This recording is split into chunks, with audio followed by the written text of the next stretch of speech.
हमारी पार्टी ने तो हमेशा ही कहा है कि हम लोग महिलाओं के साथ खड़े हैं। महिलाओं की भागीदारी बढ़ाने के लिए हमने सबने उसके लिए वोट किया था। 2023 के जब वोटिंग हुई थी, बिल बिल पास हुआ था। और साथ ही साथ अगर आप लोकल बॉडीज में देखेंगे, हमारा जो पार्टी का नेतृत्व है 50% से ज्यादा महिलाओं को सीट देता है और कैंडिडेसी देता है। चैलेंज हर पार्टी का यही होगा कि आप ये एक ऐसी पाइपलाइन बनाएं, ऐसी महिलाओं के लिए कि वो लोकल बॉडीज से वो असेंबलीज में आने का एम्बिशन रखें, लोग असेंबली से फिर पार्लियामेंट में आने का एम्बिशन रखें।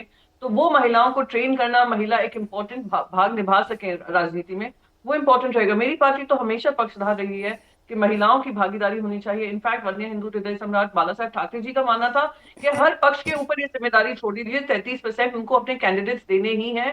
जिस भी कॉन्स्टिट्यूंसी में दे वो अधिकार उनका होना चाहिए, और जो ये पालन ना करे तो उनको डी रजिस्टर कर दें। यहाँ तक हमारा कमिटमेंट है कि महिलाओं को हम उनकी भागीदारी बढ़नी चाहिए। एक और बात जो चर्चा में आती है जब हम विमेन रिप्रेजेंटेशन की बात कहते हैं कि प्रधानमंत्री नरेंद्र मोदी ने ऐसे टाइम पर इसका जिक्र एक बार फिर छेड़ दिया।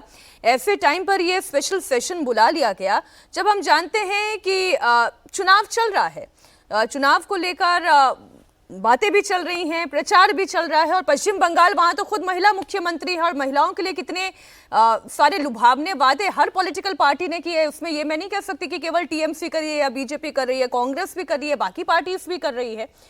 ऐसे मौके पर इस विमेन रिजर्वेशन बिल को लेकर आना, इसके ऊपर विशेष सत्र बुलाना, it is a part of politics for vote benefit. बिल्कुल नहीं, बिल्कुल आई थिंक पॉलिटिकल बेनिफिट होगा या नहीं होगा वो बात अलग है। पर एक दो इलेक्शन के बीचों बीच एक तमिलनाडु है और एक वेस्ट बंगाल है, दोनों में ही ऑपोजिशन पार्टीज हैं जो भारतीय जनता पार्टी के साथ नहीं है। उनसे वो उनके विपक्ष में खड़ी हैं। तो उस समय पर एमपी से कहना कि अपनी कैंपेनिंग की जिम्मेदारी छोड़कर 3 दिन के लिए पार्लियामेंट में आइए, ये कहाँ तक सही था। मैं मानती थी कि आप 29 की बात कर सकते थे, तो वो जो स्पिरिट था सभी का यही होता कि जो यूनानिमिटी थी और बायपार्टिसनशिप था वो रहता। पर आपने सत्र तो एक तो बीचों बीच शुरू किया। आपने ना ही किसी को साथ में ऑल पार्टी मीटिंग लेकर आपने बताया कि क्या रूपरेखा होगी, किस तरीके से डिलिमिटेशन होगा। हम सब जानते थे डिलिमिटेशन से जुड़ा है, हम सब जानते थे सेंसस से जुड़ा हुआ है। तो इतनी सीक्रेसी रखकर फिर अचानक से डेट की घोषणा करना, ये मन में फिर से वो ट्रस्ट डेफिसिट लाने की बात है। ट्रस्ट डेफिसिट और बढ़ता है। ये सबको साथ में लेकर राय मशवरा कर कर अगर ले आते तो that would have been a positive impact, and महिलाओं को भी लगता कि हाँ, सबने सर्व सहमति से विदाउट एनी ऑपोजिशन ये पास हो रहा। नहीं, लेकिन एक वो कहावत है ना, काल करे सो आज करे, आज करे सो अब। इसमें भी क्या अलग मंत्र ना रखी जाए? अच्छी बात है अब हो रहा है ये काम। नहीं, ये 2023 में कर देते। 2023 में जो चुनाव के समय आपने किया, चुनाव से बस पहले पहले, तो 2023 में कहते थे जो सीट्स हैं उसी में हम एलोकेट कर देते हैं महिलाओं को। पर आपने इंतजार किया कि नहीं, हम सीट जब बढ़ाएंगे तब देंगे। चलिए, महिलाएं तभी भी मान गई।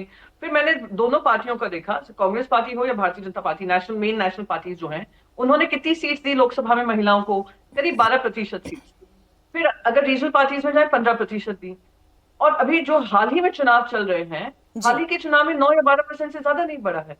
तो अगर मंशा है, काल करे सो आज करने की मंशा है, तो आप 2024 से इसको लागू कर देते।